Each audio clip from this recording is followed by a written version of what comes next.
ابھی کچھ دنوں پرانی بات ہے کہ ہم ذکر کر رہے تھے کہ رمضان آنے والا ہے، رمضان آئے گا تو ہم اتنی عبادت کریں گے، کچھ پلانز کیے تھے.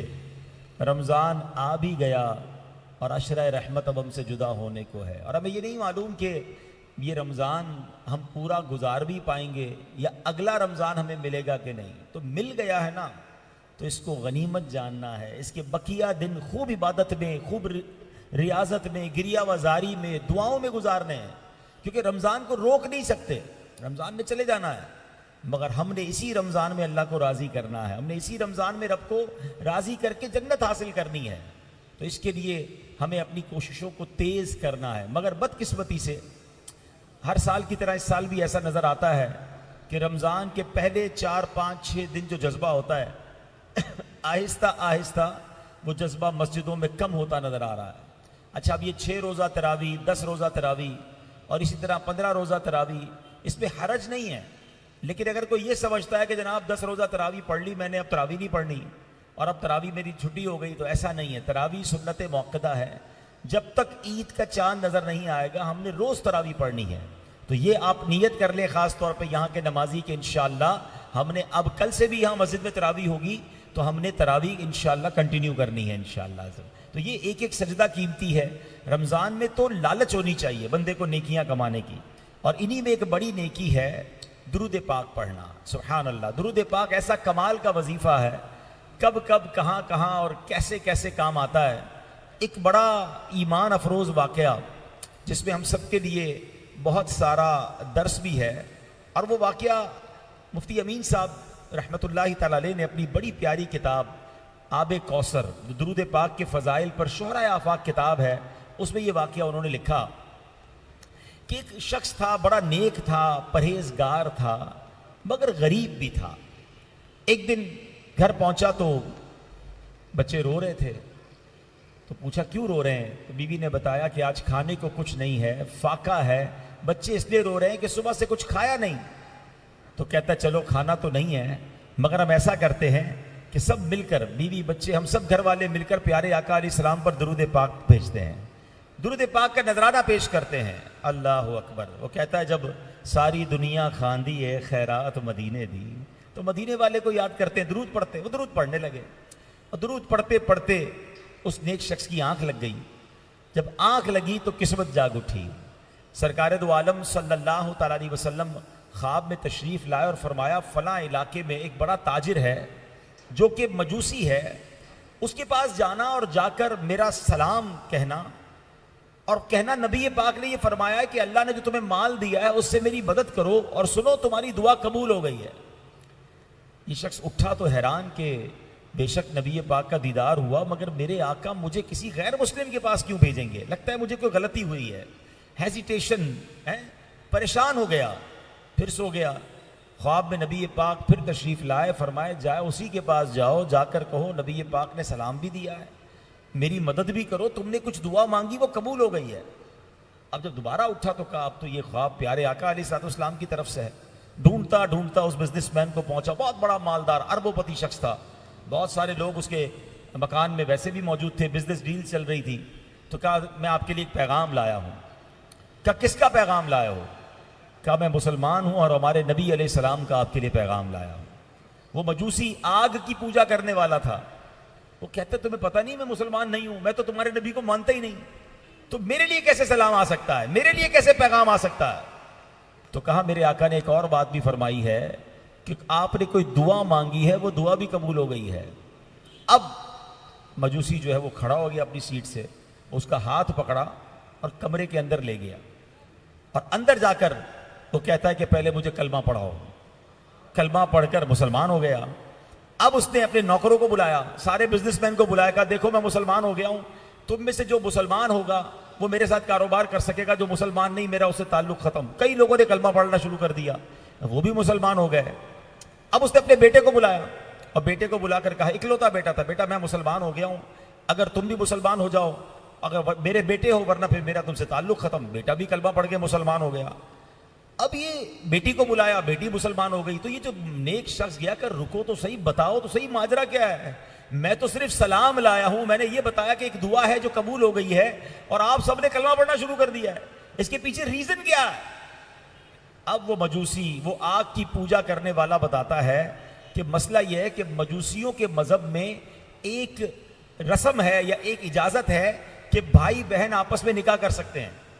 تو یہ دونوں، میرا بیٹا اور بیٹی کا میں نے کچھ دنوں پہلے ہی نکاح کیا، اور نکاح کرنے کے وقت جب ہم نے اپنے گھر میں بہت بڑی دعوت کی اور کھانا بنایا، طرح طرح کے پروگرامز کیے، تو میرے گھر کے برابر سے مجھے رونے کی آواز آئی. میں نے کان لگایا تو چھوٹی چھوٹی بچیوں کی آوازیں آ رہی تھی کہ امی جان، ہمارا پڑوسی زادی ماں ہے، سید زادی اولاد ہے، سب کے ہاتھ اٹھتے ہیں اور روتے روتے دعا کرتے ہیں، یا اللہ اس شخص کو اسلام کی ہدایت دے دے، اس نے ہمارے ساتھ بھلا کیا ہے، ہمارے نانا جان کی شفاعت سے اس کو جنت میں داخلہ عطا فرما. وہ کہتا ہے میں تو کھانا کھلا کر آ گیا مگر بچیوں کی دعا میرے کان میں گونج رہی تھی. آج تم نبی پاک کا پیغام لے کر آئے ہو، میرے آقا کا سلام بھی لائے ہو اور یہ بھی بتا رہے ہو کہ دعا قبول ہو گئی ہے. اللہ اکبر. اس کا مطلب یہ ہوا کہ مجھے اسلام بھی ملنا ہے، اور اب مجھے اس بات کی بھی امید ہے کہ بروز قیامت نبی پاک کی شفاعت بھی مجھے ملے گی. دیکھو میرے بیٹا اور بیٹی بھی مسلمان ہو گئے ہیں، اب یہ میاں بیوی نہیں رہ سکتے، میں ان کو جدا کر دیتا ہوں. اللہ نے مجھے بہت مال دیا ہے، میں 50% اب میں تمہیں پیش کرتا ہوں. میرے گھر پہ آئے ہو، نبی پاک کا پیغام لے کر آئے ہو، میری تمام دولت کا 50% میں تمہیں خیرات کرتا ہوں. اللہ اکبر. ذرا غور کیجئے، یہ غریب شخص جس کے گھر میں کھانے کو نہیں تھا، ہاتھ پھیلانے نہیں گیا، دنیا والوں سے مانگنے نہیں گیا، بچوں نے، گھر والوں نے صدقے دل سے آقا علیہ الصلوۃ والسلام کو یاد کرنا شروع کیا، درود پاک کی کثرت کی. اور آج میرے پاس اور موضوع ہے، ورنہ اگر میں اسی موضوع پر بات کرتا رہوں کہ ایک درود پاک ایسا وظیفہ ہے کہ کتنے دکھ دور کر دیتا ہے، کتنی پریشانیاں دور کر دیتا ہے، کتنے لوگوں کے قرضے اتر گئے، اور یہ واقعات کتابوں میں موجود ہے. آج ہم میں سے بہت سارے لوگ یہاں پریشان ہوں گے، کوئی قرضے میں ہوگا، کوئی بے روزگار ہوگا، کوئی بیمار ہوگا. سچی بات یہ ہے، ہر درد کی دوا ہے صلی علی محمد. ہر درد کی دوا ہے صلی علی محمد، تعویذ ہر بلا ہے صلی علی محمد. تو ہمیں یہ بات یاد رکھنی ہے کہ دکھوں نے تم کو جو گھیرا ہو تو درود پڑھو، جو حاضری کی تمنا ہو تو درود پڑھو. تو ہمیں کثرت سے درود پاک پڑھنا. درود پاک دنیا کی مصیبتیں بھی دور کرے گا انشاءاللہ، ہم آخرت کی مصیبتوں سے بھی بچ جائیں گے. اور یہاں ایک اور اس واقعے سے بات سیکھنے کو مل رہی ہے کہ آل رسول کی خدمت، اللہ سید زادیوں کی خدمت کی. مجوسی کو ایمان کی دولت مل گئی، نبی پاک کا سلام آ گیا. ارے ہم تو امتی ہیں، ہم کیوں نہ سید زادوں کی خدمت کریں، ہم کیوں نہ آل رسول کی خدمت کریں. میں یہاں سب کو مشورہ دوں گا، اللہ سلامت رکھے میرے پیر و مرشد امیر اہل سنت بانی دعوت اسلامی مولانا الیاس اتار قادری صاحب، جنہوں نے دنیا بھر میں دعوت اسلامی والوں کے دلوں میں کس طرح آل رسول کی، اہل بیت کی محبت ڈالی ہے. صرف ایک بات سے سمجھیے گا، دعوت اسلامی کے دو سب سے ٹاپ لیول کے دینی کام ہیں. ہم کہا کرتے تھے دعوت اسلامی کے دو اہم کام، مدنی قافلہ، مدنی انعام. اب مدنی انعام کو ہم نیک اعمال کہتے ہیں، مگر مدنی قافلہ کتنے ٹائم کا ہوتا ہے؟ 3 دن. حضرت صاحب فرماتے 72 گھنٹے کا مدنی قافلہ ہے. نیک اعمال 72 نیک اعمال. یہ کیوں 72 کی عدد کو پکڑ کے بیٹھے ہیں، کیوں گٹی میں ڈالنا چاہتے ہیں؟ کیونکہ 72 کربلا والے تھے. کربلا والوں کی محبت بچے بچے کے دل میں آ جائے. امیر اہل سنت فرماتے اپنی آمدنی کا کچھ حصہ الگ کرو، اپنے پروفٹ میں 1%، 2%، 5% یہ الگ کر لو، اور یہ آل رسول کی خدمت کرو، سید زادوں کی خدمت کرو. کیونکہ جس کا صدقہ مل رہا ہے، اللہ اکبر، جب آپ ان کی آل کی خدمت کریں گے، اللہ آپ کی آل میں، آپ کے مال میں برکت ڈال دے گا. دنیا کا دستور ہے، کوئی آپ کے بچوں کی، جب بھی آپ کے پاس آئے آپ کے بچوں کے لیے تحفہ لائیں، بلکہ آپ اس سے ملے، وہ آپ کو کہے بیٹا کیسا ہے آپ کا، بچے کیسے، یہ اپنے بچوں کے لیے تحفہ لے جائیں. میرے بچوں کا کوئی خیال رکھے مجھے کتنا اچھا لگتا ہے.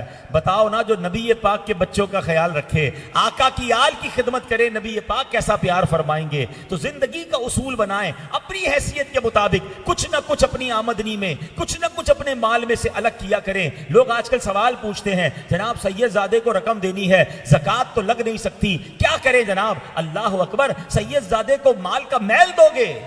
ارے ہونا یہ چاہیے اگر آل رسول قبول کر لیں تو یہ میرے بھاگ جاگیں گے. میرا پیسہ اگر آقا کی آل پر لگ جائے، یاد رکھیے میں اور آپ دنیا میں جو کچھ ہیں آج، بلکہ سچی بات تو یہ کہ میں اور آپ دنیا میں جو آئے ہیں یہ صدقہ ہے جناب رسول پاک علیہ الصلوۃ والسلام کا.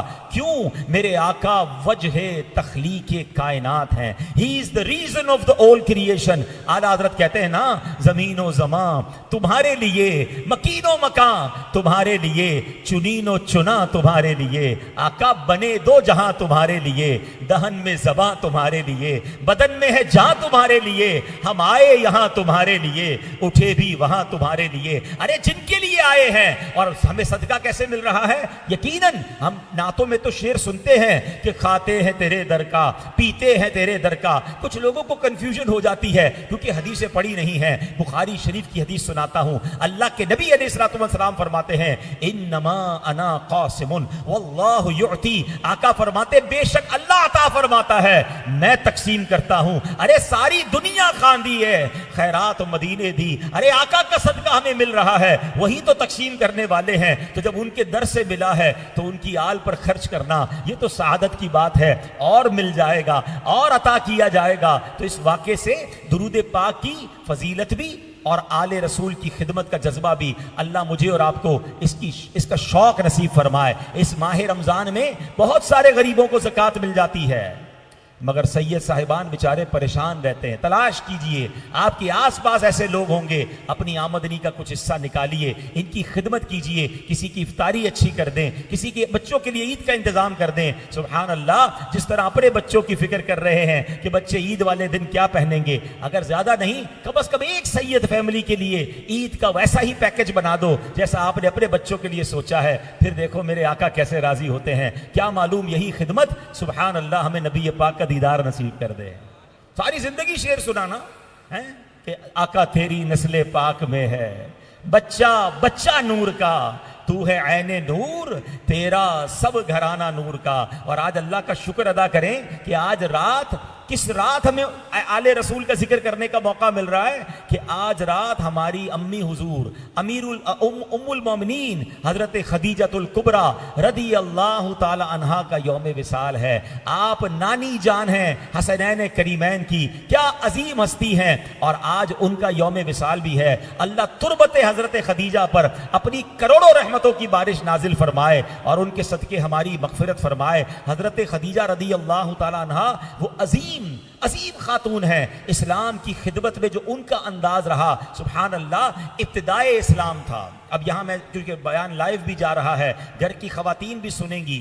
عورت کو اپنے شوہر کے ساتھ کیسا سپورٹ کرنا چاہیے، اپنے شوہر کے ساتھ کیسا خیال رکھنا چاہیے، اللہ اکبر، حضرت خدیجہ کی سیرت سے سیکھنے کو ملتا ہے. نبی پاک کی عمر مبارک 25 سال، حضرت خدیجہ کی عمر 40 سال. اب یہ جب نکاح ہو رہا ہے، نبی پاک پر اپنا سارا مال قربان کیا. حضرت خدیجہ بڑی مالدار خاتون تھی. آج کی عورت کہتی یہ مال میرا، آپ کا تو نہیں ہے، آپ کو کیوں دوں؟ اگر شوہر پہ برا وقت آیا ہے، عورت کو اس ٹف ٹائم میں اپنے شوہر کا ساتھ دینا چاہیے. نبی پاک نے جب اسلام کی بات کرنا شروع کی، جب پہلی وحی نازل ہوئی، اللہ کی طرف بلانا شروع کیا، اپنے پرائے ہو گئے، رشتہ دار مخالف ہو گئے، جان کے پیاسے ہو گئے. اللہ اکبر، ہر طرف سے جناب ٹینشن ہے. مگر جب نبی پاک گھر آتے، حضرت خدیجہ نبی پاک کو دلاسا دیتی، آپ سے کہتی حضور آپ نہ گھبرائیں، آپ تو یتیموں کی کفالت کرنے والے ہیں، آپ تو اللہ کے سچے نبی ہیں، آپ غریبوں کا خیال رکھنے والے ہیں، حضور آپ کو کچھ نہیں ہونا. اللہ اکبر، گھر سے سپورٹ ہوتا تھا، نبی پاک کا ساتھ دیتی. حضرت خدیجہ وہ عظیم ہستی ہیں. یاد رکھیے، دنیا میں سب سے پہلے نماز حضرت جبرائیل نے نبی پاک کو پریکٹیکل کر کے بتایا، پھر پیارے آقا نے سب سے پہلے وضو اور نماز پڑھی. اور نبی کے پاک کے بعد اگر کسی نے وضو کا طریقہ سیکھا اور نماز پڑھی تو وہ حضرت خدیجۃ الکبریٰ رضی اللہ تعالیٰ عنہا. وہ ایسی ہماری امی حضور. اللہ اکبر اور سبحان اللہ. اب ذرا یہاں میں اپنی گھر کی جو مائیں بہنیں مجھے سن رہی ہیں یا بعد میں سنیں، ان کے لیے درس ہے کہ اپنے گھر والوں کو پریشر نہ دیا کریں. آج کل مہنگائی کا دور ہے، آج کل ٹینشن ہے، لوگوں کے کاروبار میں بڑے پرابلمز ہیں، لمبی لمبی لسٹیں ہیں، مجھے یہ بھی چاہیے، مجھے یہ بھی چاہیے، میں نہیں جانتی کہاں سے لا کر دو. اور اس کے نتیجے میں ہو کیا رہا ہے کہ یا تو مرد ڈپریشن کا مریض بن رہا ہے، یا اللہ نہ کرے حرام کمانے کی طرف جا رہا ہے، یا چوری کی طرف جا رہا ہے، یا رشوت کی طرف جا رہا ہے. اور ایک وقت آتا ہے کہ گھر والوں کے پریشر کی وجہ سے وہ کوئی ناجائز کام کرتا ہے، پھر پولیس آتی ہے گھر پہ. پہلے زمانے کی عورتیں کیسی ہوتی تھی؟ مرد جب باہر جاتا تھا نا کمانے کے لیے تو کہتی دیکھو حلال کما کر لانا، حرام مت لانا, ہم تھوڑے پر گزارا کر لیں گے, ہم اللہ کی ناراضگی نہیں چاہتے. مگر آج یہ جملے ہوتے تمہیں جہاں سے لانا ہے لاؤ, ہماری ڈیمانڈ پوری کرو. تو میری ماؤں سے گزارش ہے, میری بہنوں سے گزارش ہے, اپنے والد, اپنے بھائی, اپنے شوہر, اس کو اتنا پریشرائز نہ کریں. ایک جملہ یاد کر لیں, جس عورت نے مشکل وقت میں اپنے شوہر کا ساتھ دیا ہے, اللہ نے اس کو اچھے دن ضرور دکھائے ہیں, پھر اللہ نے اس کو عروج عطا کیا ہے.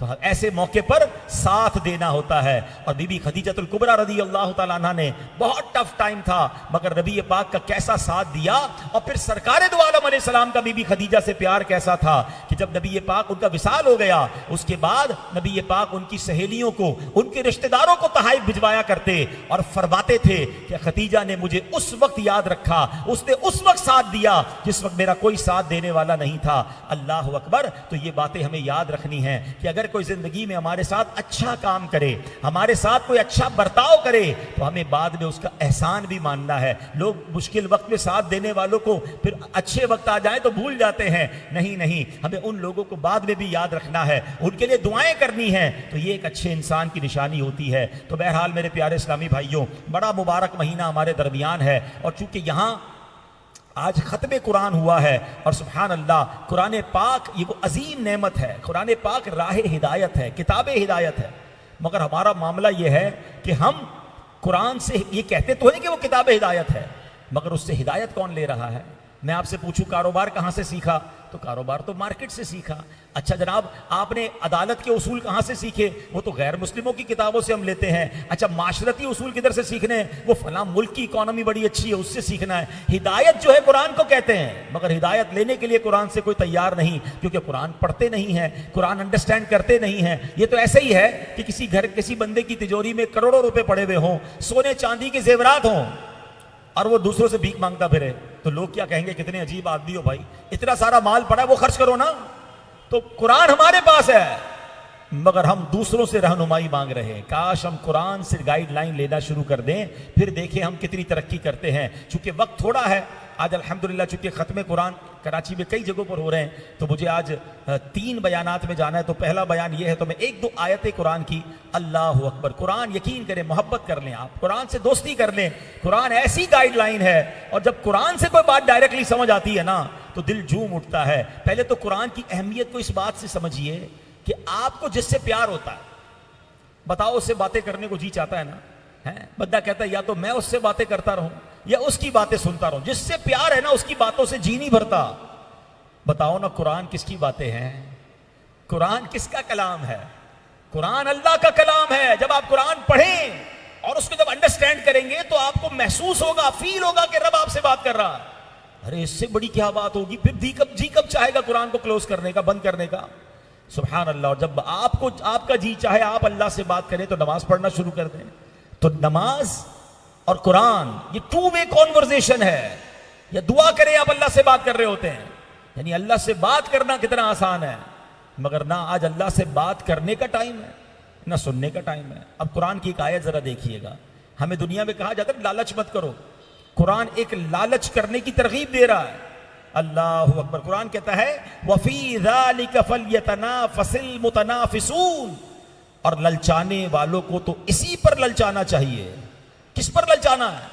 جنت کی نعمتوں پر للچانا ہے. لالچ کرنی ہے کہ جنت میں اتنا کچھ ہے, تو میں نے جنت کی طرف دوڑ لگانی ہے, جنت والے کام کرتے رہنا ہے. ایک اور جگہ اللہ قرآن میں فرماتا ہے وَسَارِعُوا إِلَىٰ مَغْفِرَةٍ مِّن رَبِّكُمْ وَجَنَّةٍ عَرْضُهَا السَّمَاوَاتُ وَالْأَرْضُ, اور اپنے رب کی بخشش اور اس کی جنت کی طرف دوڑو جس کی وسعت آسمانوں اور زمین کے برابر ہے. ہائے ہائے. قرآن کہہ رہا ہے دوڑو جنت کی طرف, بھاگو, آگے بڑھو. ہم نے بھی یہ آیت کئی بار سنی ہے, مگر دیکھیں ایک صحابی نے سنی اور انہوں نے کیا کیا. اس وقت ابن قسحم نامی ایک انصاری صحابی نبی پاک کے پاس موجود تھے, اور جھوم گئے اس آیت کو سن کر. وارفتگی میں کہتے واہ واہ. نبی پاک نے فرمایا تم نے واہ واہ کیوں کہا؟ عرض کرتے حضور اگر میں جنت میں داخل ہو پاؤں تو کیا جنت میرے لیے وسیع ہو جائے گی؟ فرمایا بالکل. عرض کیا حضور میرے اور جنت میں فاصلہ کتنا ہے؟ فرمایا بس یہی ہے کہ کیونکہ غزوہ ہو رہا تھا, جنگ ہو رہی تھی. فرمایا دشمن کے سامنے پہنچو, راہ خدا میں شہید ہو جاؤ, اللہ ایک ہے اس کی گواہی دو. وہ اس وقت ہاتھوں میں ان کی کھجوریں تھی, کھجوریں کھا رہے تھے. تو کیا کیا انہوں نے؟ اور کھجوریں ایک طرف رکھی اور کہا اے دنیا کے کھانے مجھ سے دور ہو، میں تو چلا جنت میں ہے، اور سبحان اللہ جہاد میں چلے گئے اور تھوڑی دیر بعد شہید ہو گئے.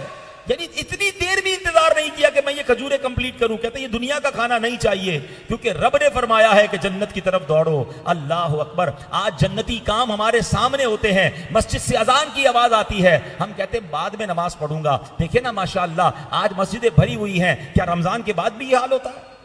میں تو ایک اور بات غور کر رہا تھا. آج آپ نے جمعہ پڑھا ہوگا، جمعے کی نماز میں رمضان میں کتنی پبلک ہوتی ہے؟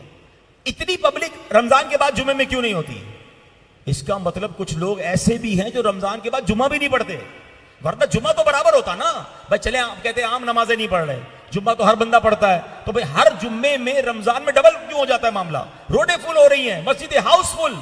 تو میں سوچنے لگا ایک طرف تو خوشی ہوتی ہے کہ ماشاءاللہ اتنے نمازی آ گئے، ایک طرف غم ہو رہا تھا کہ اس کا مطلب بہت بڑی تعداد وہ ہے جو رمضان کے بعد بھی جمعہ نہیں پڑھتے، صرف رمضان میں ہی جمعہ پڑھ رہے ہیں.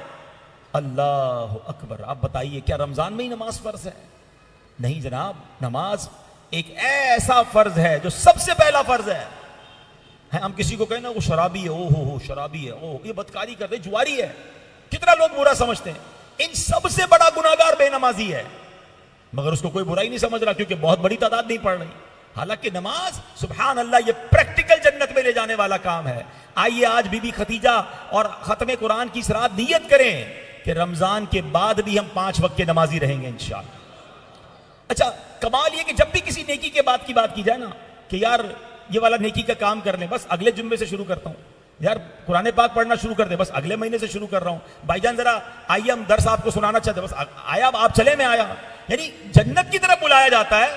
ہونا یہ چاہیے بندہ دوڑے، یار یہ بھی نیکی کما لوں، یہ بھی کما لوں. اب آج جمعے کا دن تھا، ہر نیکی 70 سے ملٹیپلائی ہو رہی تھی. عقل مند لوگ وہ تھے جنہوں نے خوب آج کا دن نیکیاں کی ہوں گی، مگر ہمیں بعض اوقات سنتیں چھوڑ دیتے ہیں، نفل چھوڑ دیتے ہیں، حالانکہ سب اللہ کے قریب ہونے والے کام ہیں. اچھا یہاں بیٹھ کے کوئی کسی کو کہے یار میرے پاس ایک ایسا پلان ہے آپ کے پیسے ڈبل ہو جائیں گے، گارنٹی بتاؤں گا اگلے مہینے، بندہ کہے گا نہیں یار ایسا نہ کرے، وہ تو آج ہی بتائیں نا حاجی صاحب آپ کی بڑی مہربانی، میں آپ کے گھر آ جاتا ہوں، آپ جدھر بولے میں آ جاتا ہوں. کمال ہے، دنیا کے فائدے کے لیے بندہ گھوم رہا ہے اس کے پیچھے، اور ادھر جنت میں جانے والے آپ کو کام بتائے جا رہے ہیں. یار صحابہ کرام علیہ رضوان کا مائنڈ سیٹ اللہ ان کا صدقہ نصیب کر دے. اب حضرت عثمان غنی مجھے بتائیں قطعی جنتی ہے نا، نبی پاک کے سبحان اللہ کتنے قریبی صحابی ذو النورین، 2 پیارے آقا کی بیٹیوں کے یکے بعد دیگرے ان سے نکاح ہو رہا ہے اور کئی بار جنت کی بشارت لے چکے ہیں، مگر آپ کا مائنڈ سیٹ تھا آپ کو پتا چل جائے بس کوئی نیکی کرنی ہے. ایک بار نبی پاک علیہ السلام جب مکہ پاک سے مدینہ منورہ مسلمان پہنچے تو پانی کی ضرورت تھی، تو نبی پاک علیہ السلام نے ایک میٹھے پانی کا کنواں تھا، تو اس کو فرمایا کہ یہ کنواں دے دو، اس کے بدلے مجھ سے جنت میں کنواں لے لو. حضرت عثمان غنی کو خبر مل گئی. اس بندے نے کہا حضور نہیں میں نہیں دے سکتا، میرا تو روزگار اسی کے ساتھ ہے. اس نے یہ آفر، جیسے آج کل کے بھی لوگ ہیں نا جن کو جنت والا کام ملے تو کہتے ہیں یار یہ تو بعد میں کر لیں گے، تو اس نے بھی کہا حضور میرا تو اس سے روزی روزگار ہے میں نہیں کر سکتا. حضرت عثمان غنی کو خبر مل گئی، آپ پہنچ گئے اس کنویں والے کے پاس اور فرمایا کہ مجھے کنواں دے دو. وہ کنویں والا کہتا ہے میں تو کنواں نہیں دوں گا، میرا تو کاروبار اس میں ہے. بہت کوشش کی، جب وہ نہیں مانا تو آپ بیپاری بھی بڑے کمال کے تھے، آپ نے فرمایا ایسا کرو آدھا آدھا کر لیتے ہیں. اب اس نے کہا کنواں آدھا آدھا کیسے ہوگا، کہ ایک دن تمہارا ایک دن میرا، ایک دن میں پانی یوز کروں گا اگلے دن تم یوز کر لینا، پانی نکالنا ہے نا کنویں سے. اس نے کہا ٹھیک ہے میں اتنی رقم لوں گا، 50% کنواں آپ کا. اب آپ کا پلاننگ دیکھیں، مائنڈ سیٹ دیکھیں، آپ نے کنواں خریدا اور جو دن حضرت عثمان غنی کا ہوتا تھا نا وہ آپ نے فری کر دیا، مدینے والے آؤ اپنا پانی فری لے جاؤ. اب لوگ برتن بھر کے لے جاتے، جانور پانی لے کے چلے جاتے، اگلے دن اس سے پانی خریدنے کوئی نہیں آتا تھا. بھائی ایک دن فری ملے گا، ایک دن پیسے سے ملے گا، اس سے خریدنے کون آئے گا؟ تھوڑے دنوں بعد کہتا ہے حضرت باقی آدھا بھی آپ لے لیں، میرے پاس تو گاہک ہی کوئی نہیں بچا. آپ نے پوری پیمنٹ کی، کنواں لیا، نبی پاک کے پاس آئے، کہتے حضور وہ جو آفر کی تھی آپ نے کہ یہ کنویں کے بدلے آپ جنت کا کنواں دیں گے، یہ آفر میرے لیے بھی ہے. نبی پاک نے فرمایا ہاں، آپ نے وہ کنواں مسلمانوں کے لیے وقف کر دیا. جنت لے چکے تھے پہلے مگر پھر موقع ملا، پھر آفر قبول کر لی. ایک بار مسجد الحرام مکہ پاک میں مسجد کی توسیع کرنی تھی، اس کے برابر میں ایک مکان تھا. سرکار دو عالم علیہ السلام نے اس مکان والے سے کہا یہ مکان مجھے دے دو، مجھے مسجد میں شامل کرنا ہے، اس کے بدلے جنت میں گھر لے لو. آئے ہائے، یہ الگ بحث ہے کہ یہ آفر کون کر سکتا ہے. کہے مکان دے دو جنت میں مکان لے لو, کنواں دے دو جنت میں کنواں دے دو, یہ آفر کون کر سکتا ہے؟ یہ آفر وہی کر سکتا ہے جس کو رب نے اختیار عطا فرمایا ہے. یہی بات مفتی اختر رضا خان صاحب لکھتے ہیں نا کہ جہاں بالی عطا کر دیں, بھری جنت ہبا کر دیں, نبی مختار کل ہیں جس کو جو چاہے عطا کر دیں. اللہ اکبر. یہ تو حدیثوں سے ثابت ہے کہ آقا فرماتے مجھے یہ دے دو, اس کے بدلے یہ لے لو. اب حضرت عثمان غنی کو پتا چلا کہ مکان چاہیے, مسجد الحرام میں انوالو کرنا ہے, مگر وہ بیچ نہیں رہا.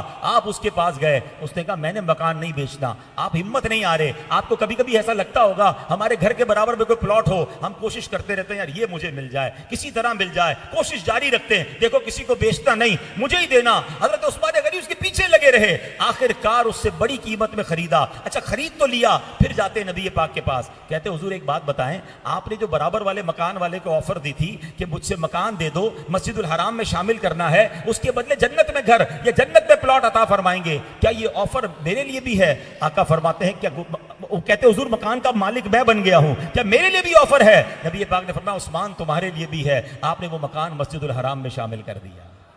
آج مکے میں طواف کرتے ہیں نا, سعی کرتے ہیں, اس میں حضرت عثمان غنی کا وہ پلاٹ بھی شامل ہے. اللہ اکبر. انویسٹمنٹ دیکھو کیسی کی حضرت عثمان غنی نے. آکاش یہ میرا اور آپ کا ذہن بن جائے. آج یہ ذہن بنا ہوا ہے, ہمیں کوئی آ کر بتائے نا یہ نئی بلڈنگ بن رہی ہے, اس پہ بکنگ کروا لو, پیسے بڑھ جائیں گے, فوراً جا کے بکنگ کروائیں گے. ہم نے یہاں بہت سارے لوگوں کو دیکھا ہے, کام کپڑے کا ہے, تھوڑے دنوں بعد کنسٹرکشن کا کام کر رہا ہوتا ہے. بھائی آپ کا کام تو کپڑے کا تھا, بس یار 2 پیسے ادھر بھی بچ جاتے ہیں. ارے تھوڑے دنوں بعد پتہ چلا اسٹاک ایکسچینج میں بھی پیسے لگائے ہوئے, ادھر کدھر چلے گئے؟ آج کل بڑی تیزی تھی, ادھر چلے گئے. آخر میں دیکھا تو سارے لوگوں نے سونے چاندی میں پیسے لگائے ہوئے ہیں. ارے بھائی آپ کا تو جناب اناج کا کام تھا, یہ سونے میں کہاں سے گھس گئے؟ ارے بھائی 2 پیسے کا فائدہ تھا. کمال یہ ہے جدھر سے فائدے کی آفر ملتی ہے, جدھر کوئی ٹپ ملتی ہے ادھر پہنچ جاتے ہیں. ہمیں یہ نیکیوں کا شوق کیوں نہیں ہوتا کہ جب پتا چلے کہ دعوت اسلامی والے مسجد بنا رہے ہیں, ارے کہیں مدرسہ بن رہا ہے, کہیں عالم بن جائیں گے, ایک ایسی فیکٹری لگ رہی ہے جس سے دنیا کا مال ملے, ہم اس فیکٹری کا شیئر لینا چاہتے ہیں. قربان جاؤ دعوت اسلامی پر جو دنیا بھر میں ثواب کی فیکٹریاں لگا رہی ہے, کیوں تھوڑا سا شیئر نہیں لے لیتے کہ اس میں حصہ ملائیں گے, ہمیں قیامت تک نیکیاں آتی رہیں گی. دنیا کی فیکٹری, دنیا کی دکان آپ بناؤ گے, آپ کو چلانی پڑے گی. دعوت اسلامی کا کمال یہ ہے, ان کو جناب مسجد مدرسہ بنا کے دے دو, اب یہ دعوت اسلامی والے قیامت تک چلاتے رہیں گے. یہ میں اسی مسجد کی مثال دیتا ہوں, تھوڑے عرصے پہلے میں خود سامنے رہتا ہوں, مجھے پتا ہے کتنا چھوٹا سا سسٹم تھا, اور آج ماشاءاللہ یہ رونق دیکھیں. اور یہ ایک مسجد میں نہیں ہے, آج آپ پاکستان کی ہر دعوت اسلامی کی مسجد جو دعوت اسلامی والوں نے بنائی ہے, وہاں بڑی رات کی رونقیں دیکھیں, آپ بڑے دن کی رونقیں دیکھیں, آپ تاک راتوں کی رونقیں دیکھیں, آپ میلاد مصطفیٰ کی رونق دیکھیں. اور صرف نمازیں نہیں, صرف اجتماع نہیں, وہاں درس بھی ہو رہا ہے, وہاں مدرسہ بھی ہو رہا ہے, وہاں قافلے بھی آ رہے ہیں, وہاں کورسز بھی ہو رہے ہیں. اللہ اکبر. ہم نے تو ایک مسجد میں حصہ ملایا تھا, مگر یہ تو ثواب کا ذخیرہ اور ملٹیپلیکیشن ہوتا چلا جا رہا ہے. تو پھر کیوں نہ آگے بڑھ کر ہم صحابہ کرام کی دیکھیں, قرآن کہتا ہے دوڑو جنت کی طرف, تو ہمیں اپنے مال کے ذریعے بھی جنت کی طرف دوڑنا ہے, اپنے عمل کے ذریعے بھی جنت کی طرف دوڑنا ہے. میں صرف یہ نہیں کہتا کہ مال دیجئے, اپنا وقت بھی دیجئے, عبادتیں بھی کرنی ہیں, قرآن بھی پڑھنا ہے, درود پاک بھی پڑھنا ہے, تلاوت قرآن بھی کرنا ہے, اور اللہ کی راہ میں خرچ بھی کرنا ہے. ہر بندہ اپنا حصہ ملائے, کیونکہ تھوڑی دیر میں ہم سب نے جانا ہے. ہاں یہ یاد رکھیے, ہمیں نہیں پتا کتنی دیر باقی ہے. پچھلے رمضان میں کئی لوگ ہمارے ساتھ تھے جو اب نہیں ہیں. اگلے سال یہاں پھر ختم قرآن ہوگا, ہمیں نہیں پتا ہم میں سے کون ہوگا یا نہیں ہوگا. ہمیں قبر میں تھوڑے دنوں میں جانا ہے, تو تیاری کیوں نہیں کر لیتے؟ قرآن کہہ رہا ہے دوڑو اللہ کی جنت کی طرف, تو آؤ نہ مل کر رمضان کے مہینے میں یہ دوڑ لگاتے ہیں, اور خوب عبادت کریں, تلاوت کریں, دعائیں کریں, اور صدقہ و خیرات بھی کریں. تو اے میرے پیارے اسلامی بھائیوں, قرآن کا یہ پیغام آج لبیک کہیے, اور